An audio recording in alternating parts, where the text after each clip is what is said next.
नमस्कार दोस्तों, मैं हूं मनोज कुमार गुप्ता। आप देख रहे हैं मेरे चैनल को, जिसका नाम है रेगुलर क्लासेस फॉर अकाउंट। सामने आपको दिख रही है इनकम टैक्स की बुक एससी मल्होत्रा वाली, और चैप्टर चल रहा है इनकम फ्रॉम हाउस प्रॉपर्टी।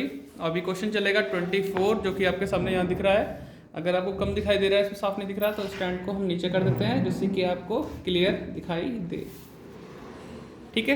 अगर आपके पास ये बुक नहीं है तो आप चाहें तो डिस्क्रिप्शन में मैंने बाइंग लिंक दे रखा है, तो परचेज भी कर सकते हैं, जिससे कि अच्छी तैयारी हो सके। नई बुक से पढ़ना चाहिए हमेशा, ये सोच के पढ़े।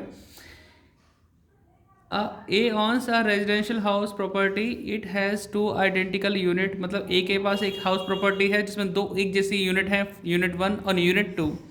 While unit 1 is self occupied by A and his family.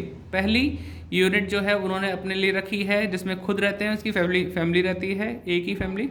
Second unit जो है लेट आउट की है 7,000 रुपये पर मंथ के रेंट पे। This unit remain vacant for 1 month during which it was self occupied. यानी 12 महीने होते हैं, एक महीने मकान खाली रहा, लेकिन उस खाली समय में मकान मालिक ने खुद रहने के लिए इस्तेमाल कर लिया इस पोर्शन को। तो यहाँ पे हम नॉर्मल कंपैरिजन करेंगे। ठीक है।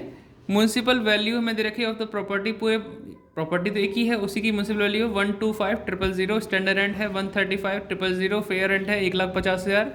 म्यूनसिपल टैक्स जो कि है हमारा 12% म्यूनसिपल वैल्यू पे निकाला जाएगा, which is paid by A pay करता है। Other expenses of previous year दे रखे हैं 2022-23 के लिए। रिपेयर और इंश्योरेंस इनका हम कुछ नहीं करते। ए ने बोरो किया है 8 लाख का लोन लिया है 1 जुलाई 2019 को फ्रॉम LIC 12% के हिसाब से, टू कंस्ट्रक्ट द प्रॉपर्टी को कंस्ट्रक्शन करने के लिए। Construction of house was complete on 30 June 2021 को कंप्लीट हो गया। The entire loan is still unpaid, अभी तक लोन की पेमेंट नहीं हुई है। Compute the total income of mister A for the assessment year 2023-24 on the assumption that income from other sources जो हमें दे रखी है, ए की इनकम 2 लाख दे रखा है, तो हमें कंप्यूट करना ही है टोटल इनकम। पहले हम हाउस प्रॉपर्टी सॉल्व करेंगे, फिर टोटल इनकम निकालेंगे। तो क्वेश्चन तो इजी है, ऐसे क्वेश्चन कई बार आ जाते हैं, तो आप तैयारी बनाए रखें और क्वेश्चन का सोल्यूशन देख लें। तो सॉल्यूशन हमने कर लिया है। Question number 24, computation of taxable income from house property for the assessment year 2023-24 लिख दिया। जैसे बताया कि हमारे पास 2 यूनिट हैं, एक ही मकान है, 50% हम एरिया इस वाले में और 50% इस वाले में। फर्स्ट वाले में हम खुद रहते हैं, सेकंड वाले में हम किराएदार को रखते हैं। तो फर्स्ट वाला 50% of house is use for self residency, जिस हाउस में हम खुद रहते हैं, जिस हिस्से में, उसके लिए स्टार्टिंग होती है gross annual value nil, municipal tax nil, minus करके एनुअल वैल्यू नील आ जाएगा। Less deduction under section 24 30% of AV, पहला डिडक्शन नील का नील ही रहेगा। फिर हम यहाँ सेकंड पॉइंट लिखेंगे इंटरेस्ट ऑन लोन, देख पा रहे होंगे आप, interest on loan to PY। Amount अभी मत डालना, interest on loan prior to PY खाली छोड़ देना इतना लिख के, फिर जब जोड़ेंगे बाहर आएगा अमाउंट कुछ ना कुछ आएगी, लेकिन अभी नहीं, अभी तो सिर्फ खाली छोड़ दो इस तरीके से। फिर सेकेंड पॉइंट है 50% of house is used for let out. यहाँ पे हमने क्या लिखा, म्यूनसिपल वैल्यू उसको हाफ करके दिखाया, क्योंकि हम 50% के लिए ही इस्तेमाल कर रहे हैं इस वाले पोर्शन को। तो 50% होता है 62,500। ठीक है, इस तरीके से।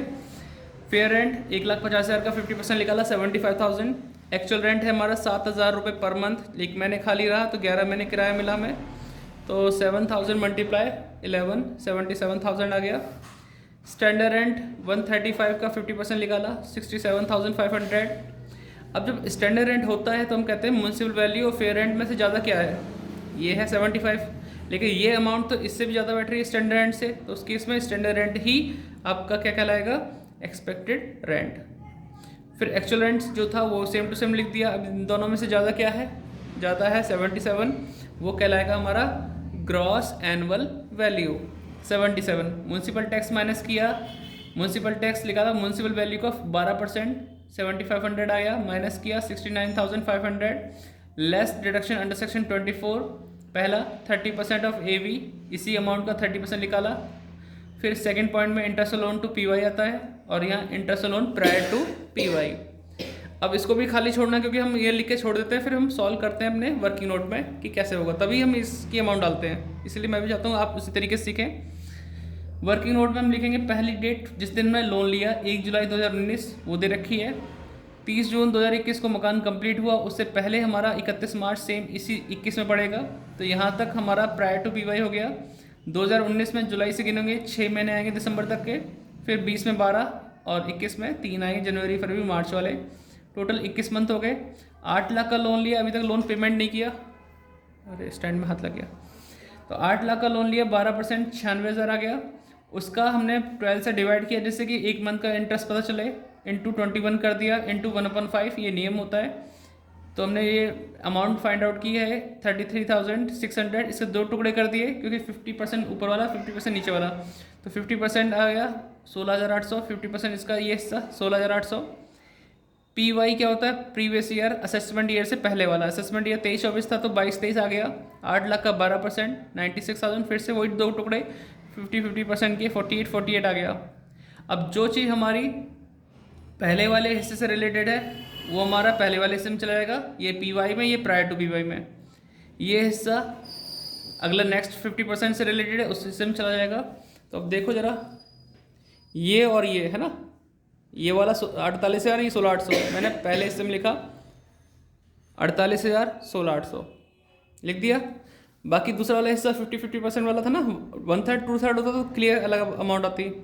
तो ये 48,000 16,800 यहाँ पे और यहाँ लिख दिया, ठीक है।